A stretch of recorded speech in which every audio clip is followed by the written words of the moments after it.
It was quite an interesting, spiritual journey for me, which isn't in the film. I participated in a lot of ceremonies, which was really eye-opening for me. I kind of literally just was hanging out. People were like, "What are you doing here?" Because I wasn't always filming. I was just sort of hanging out, teaching youth, hanging out with kids. It was just time. And that's been, De Beers been in contact with you since the film, so. Well, actually they showed up to my thesis defense, which was nerve-wracking. Of course, at film school, no one shows up on time. So I'm setting up the projector at 9 a.m. on a Tuesday, and in walks Tom Ormsby from De Beers. And I was like, "Hi, what are you doing here?" So that was interesting. What was he doing there? A good question. It was a move that was, I can't really. Intimidation? I don't want to. Maybe. Yeah, it was. I was definitely intimidated. I was terrified. I was like, "How did you find out? This isn't posted on the internet." So it was. They're very. Attawapiskat has been in the news quite a lot over the years with Adam Limor and the housing crisis. And when I talk about the community, many people still don't know that there was a De Beers mine. They're very good at managing their image. Diamonds are a product of incredible marketing.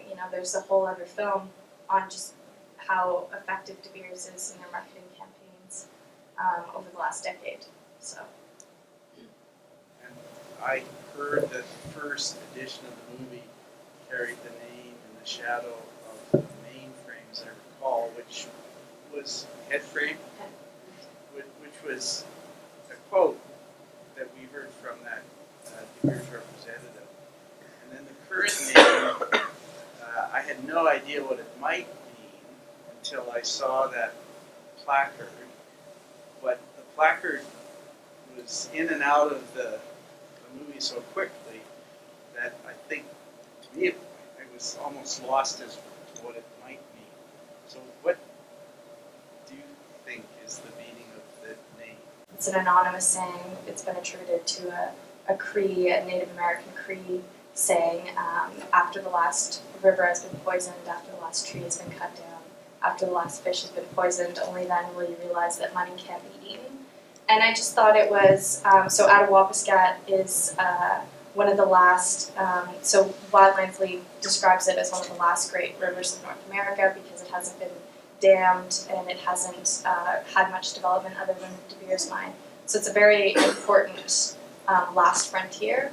So I was thinking a lot about that when I had the title, and also the saying is kind of about a dialogue and a response, and when people realize, the balance of resource extraction and how much is too much, and it's a conversation between cultures. So I kind of like that, and also I think Attawapiskat really prompted a larger conversation in Canada about remote communities. So it's kind of like what happens after.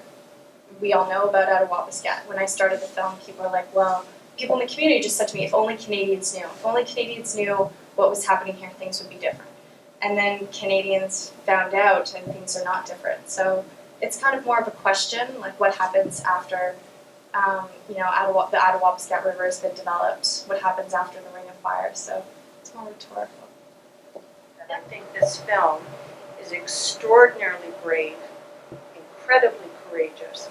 And I think, from my own perspective, I will never be shopping at Berg's ever again. I personally believe, although this is probably fairly accused, that you actually filmed the end of democracy in this country. Yeah. And I think that it's a message that is so powerful that if it's ignored, that Canadians are going to pay a very high price going forward. And I think you were incredibly amazing. Yeah.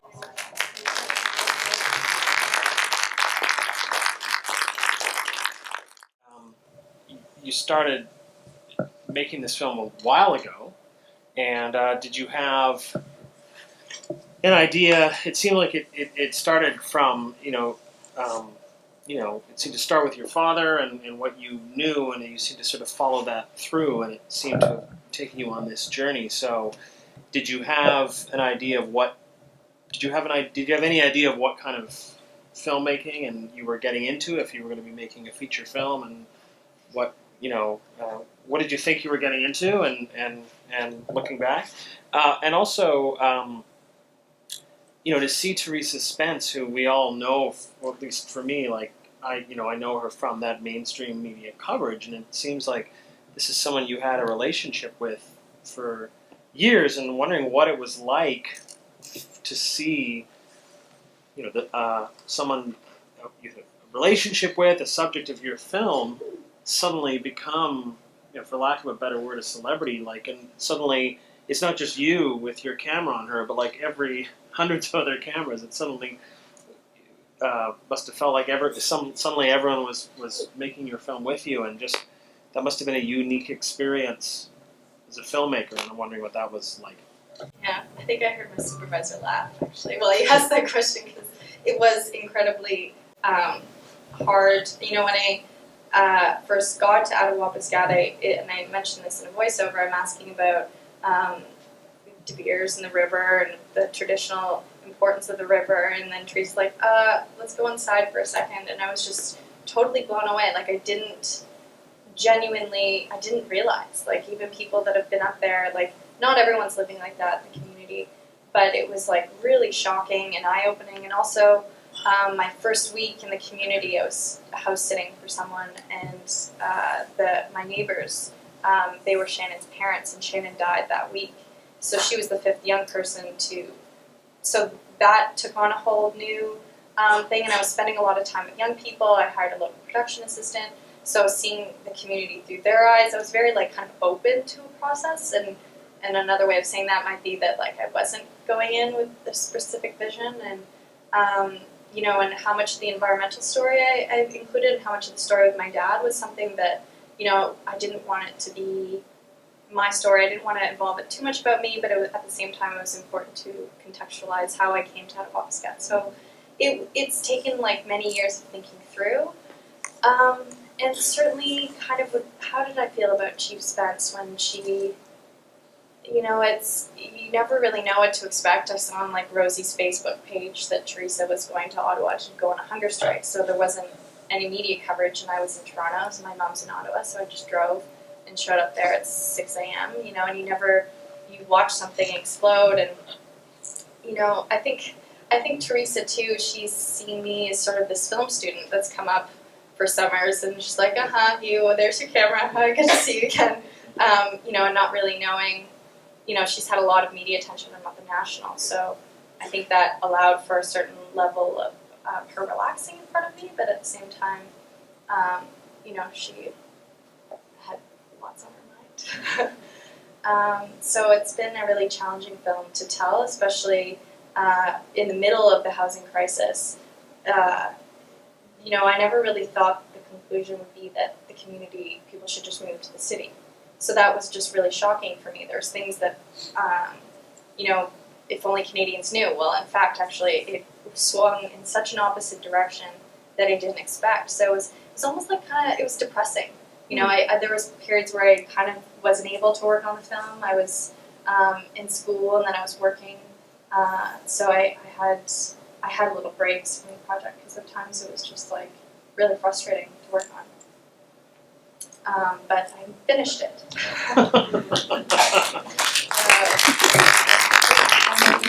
So it's one of the largest untouched wetlands, so it's bigger than the Amazon basin and the Siberian lowlands because they've had development. So the biggest pristine one, and so long range sort of toxins evaporate in the air from the south, and then they travel north, and then they deposit in peatland. So carbon sinks. So it stores a lot of carbon.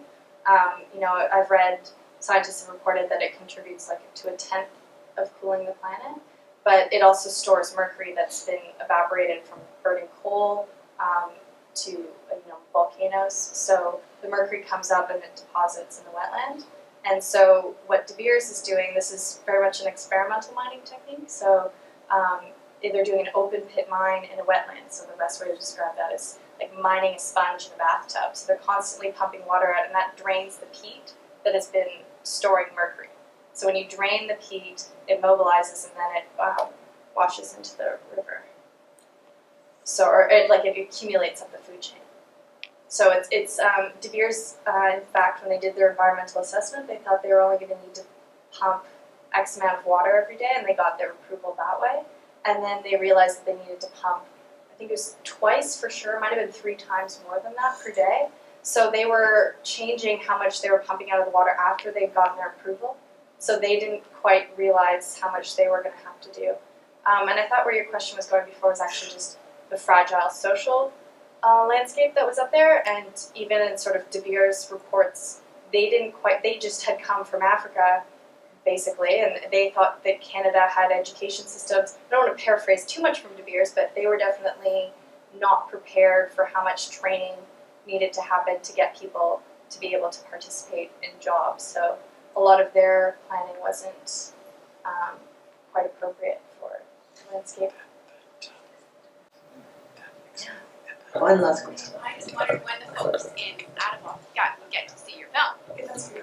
So many people that have been featured in the film have seen it, and finding ways to get up there is really challenging. Right now is their goose hunt season, so I was actually talking to people before they went off, so people aren't back in the community for another couple of weeks.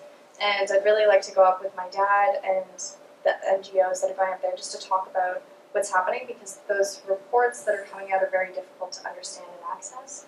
So I'm talking to community members about when a good time is, because there's often so much happening in community. That's why you have to go and spend time there. So we're trying to, later in June was seeming like a better time to go up there. So that's where we're looking at, trying to find ways to get funding. It's not cheap getting up there, and this is my student film, but it's important that the community sees it, so we're making plans for that.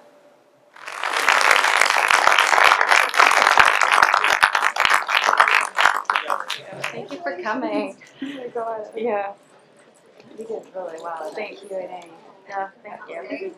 Hi. Hi. Nice to meet you. Nice to Thank meet you you. for coming. Welcome. Yeah. Congratulations. Thank you. That's amazing to see someone follow through